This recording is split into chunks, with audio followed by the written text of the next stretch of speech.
Excel PU college ಗುರುವಾಯಿನಕೆರೆ, ಕರ್ನಾಟಕದ number 1 PU college. Admissions open now. ಈಗಾಗಲೇ ನಿನ್ನೆ ಮುಖ್ಯಮಂತ್ರಿಗಳು ಉಪಮುಖ್ಯಮಂತ್ರಿಗಳು ಸಭೆ ಮಾಡಿ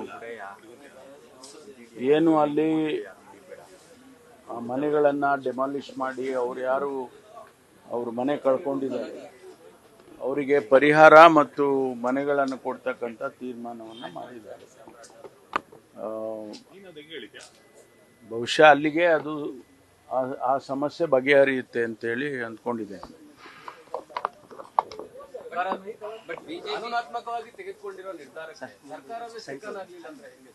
ಇಲ್ಲ, ಈಗ ಅದನ್ನ ಅವ್ರು ಪರಿಶೀಲನೆ ಮಾಡಿ ಅವೆಲ್ಲ ಸಾಧಕ ಬಾಧಕಗಳನ್ನ ನೋಡೇ ತೀರ್ಮಾನ ಮಾಡಿದ್ದಾರೆ.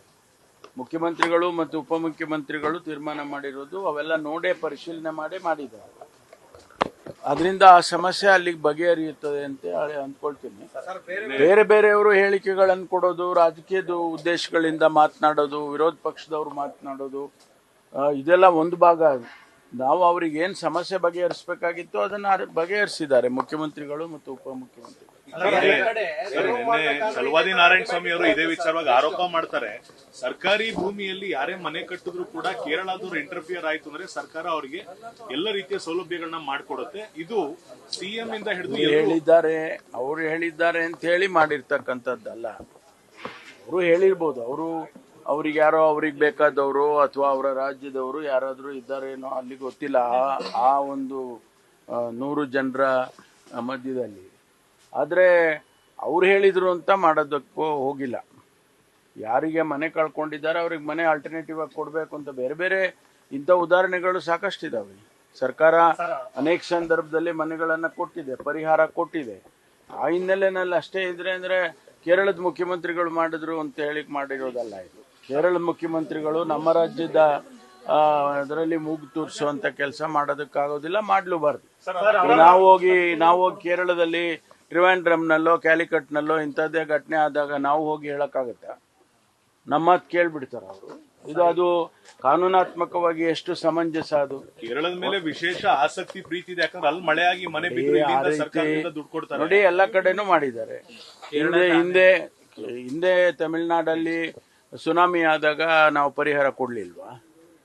ಬೇರೆ ಬೇರೆ ರಾಜ್ಯದಲ್ಲಿ, ಮಹಾರಾಷ್ಟ್ರದಲ್ಲಿ ಭೂಕಂಪ ಆದಾಗ ನಾವು ಕೊಡ್ಲಿಲ್ವಾ? ಆ ರೀತಿ ಮಾಡಿರ್ತಾರೆ. ಅದನ್ನ ಕೇರಳಕ್ಕೆ ಸೀಮಿತ ಮಾಡುವಂತ ಉದ್ದೇಶ ಏನಿಲ್ಲ.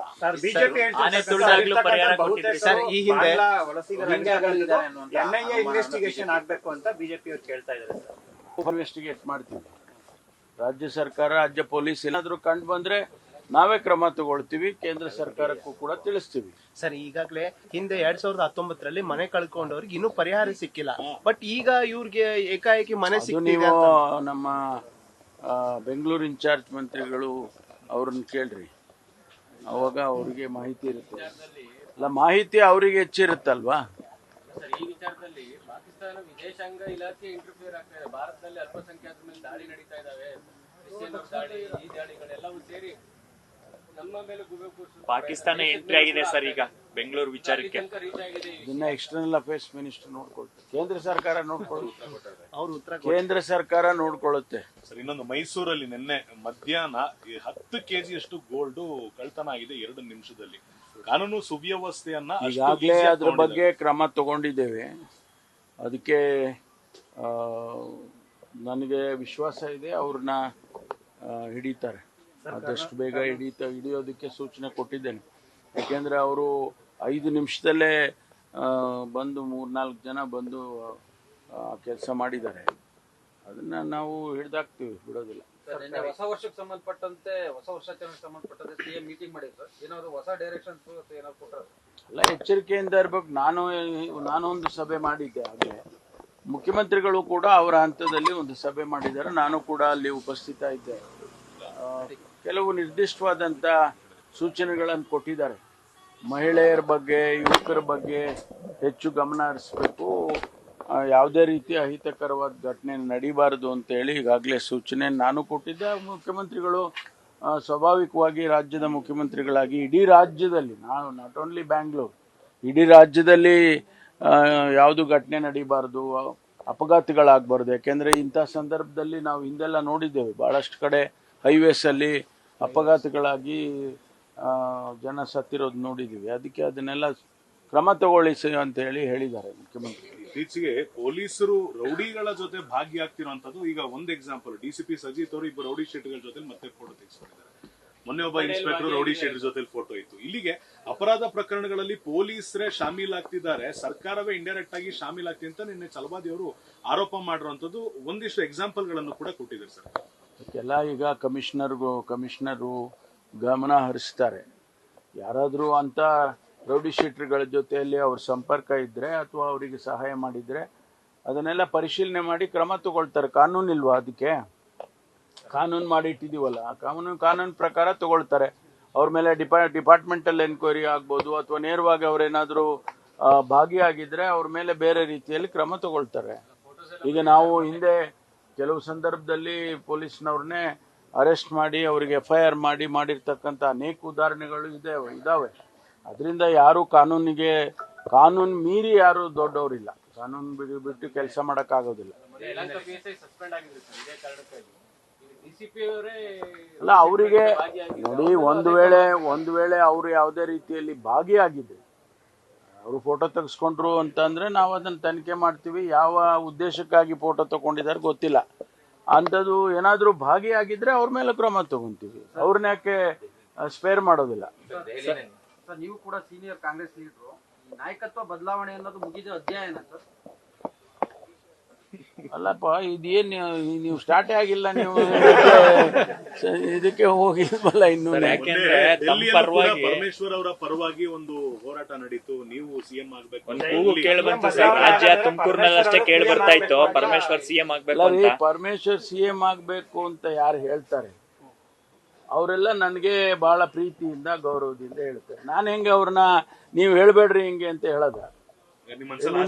ಅಲ್ಲಲ್ಲ, ನಿಮ್ಮಲ್ಲಿ ನೀವೇನ್ ಅನ್ಕೊಂಡಿದ್ರ ಅಂದ್ರೆ ನಾನು ಹೇಳ್ಬೇಕು ಅವ್ರಿಗೆಲ್ಲ ಹಿಂಗೆ ಹೇಳ್ಬೇಡಿ ಅಂತ, ಆತರ ಏನಾದ್ರೂ ಇದೆಯಾ? ಹೋಮ್ ಮಿನಿಸ್ಟರ್ ಪರಮೇಶ್ವರ್ ಅವರಿಗೆ ಸಿಎಂ ಪರಮೇಶ್ವರ್ ಆಗ್ಬೇಕು ಅಂತ ನಮಗೂ ನಿಮಗಿದ್ಯಾ? ನಿಮಗೂ ಇದೆ ತಾನೆ? ಅದು ದೆಹಲಿವರೆಗೂ ರೀಚ್ ಆಗಿದೆ ಸರ್.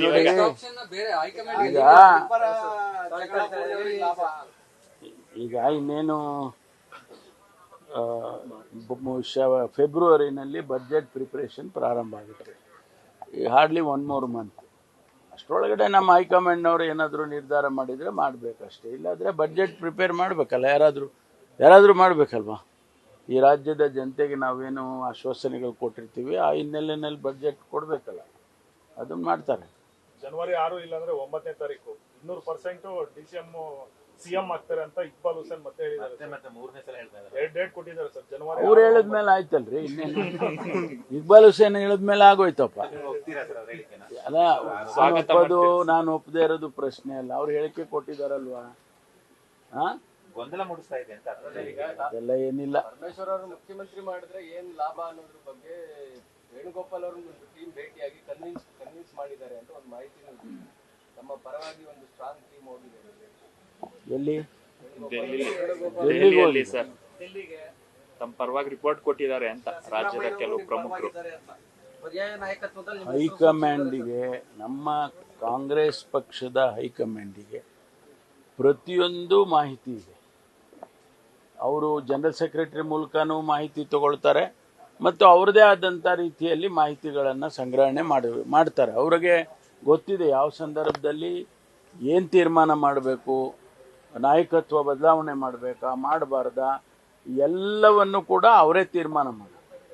ಹ್ಯಾಂಡ್ ಪೋಸ್ಟ್ ಯಾವ ಕಡೆ ಹೋಗಿದೆ ಅಂದರೆ ಹೈಕಮಾಂಡ್ ಕಡೆ ಹೋಗಿದೆ. Thank you. ಆಯ್ತು ಬಿಡೋಣ.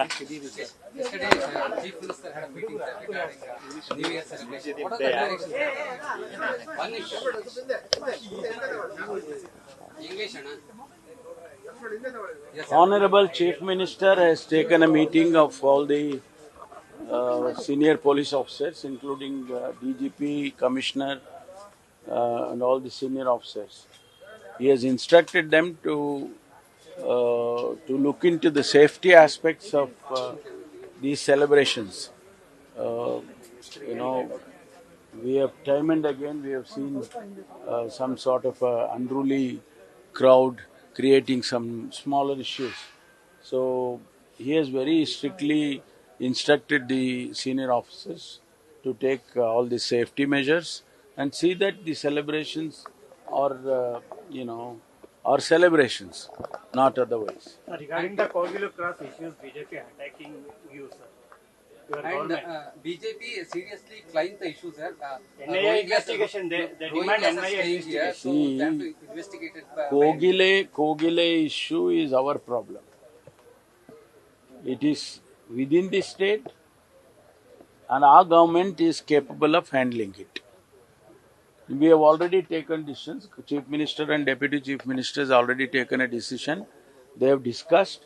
They have given compensation. They have announced the compensation also, and they have also alternatively, agreed to give houses to all those people who have lost, the houses. The BJP allegates that the Congress government is going down to Kerala CM and the High Command of Congress party by No, listening to their demands. we need not take somebody, some other chief minister, some other leader in some other state, their instructions or directions.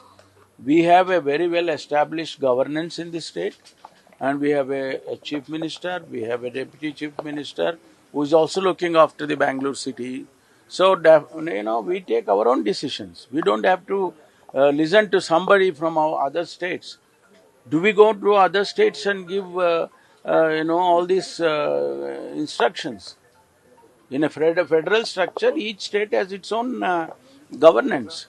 So I don't think anybody can direct any state. So another broad daylight robbery in Mysuru, which they have stolen. Now we have our already temples. acted upon. We have got some leads. We'll definitely secure them. We will definitely secure them. We got some leads already. Yeah, we will definitely secure them. Sir, again, MLA Iqbal Hussain claiming that DK Shivkumar will become a chief minister on January onwards. So how do you look at that, sir? I wish the Iqbal Hussain best of luck in the new year.